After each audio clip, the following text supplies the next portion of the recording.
In this video, I want to talk about taking responsibility. You know, there's a awesome story my dad shares from the pulpit, and he talks about when his officer sees this car going in and out of the lanes, and he pulls over the gentleman. He says, "Sir, have you been drinking?" And the guy said, "No, officer, I haven't been drinking at all." He says, "So what's that container? What's that bottle in the passenger seat?" He said, "Oh, that's just water." And so the officer, he grabs the bottle and he opens it and he smells it, and he says, "Sir, this is alcohol." And the guy gets out of the car and he looks all confused and he says, "You know what, officer? Jesus done it again. He done turned water into wine." Now, while that might be a funny story, it shares the point that that individual was not taking responsibility.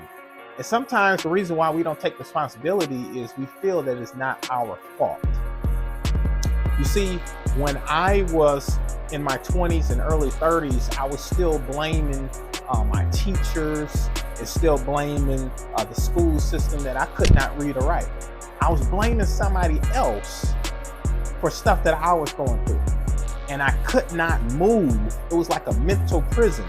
And when you do that, when you blame other individuals for the situation that you're currently in, you cannot move. George Bernard Shaw said, there's three types of people. He said there are people that make things happen, there are people that watch things happen, and then the third person don't know what happened. I'm imploring for you to take responsibility for where you're at in your life right now, because that's the only way you're going to go from where you're at to where you want to be. So take responsibility. See you on the next video.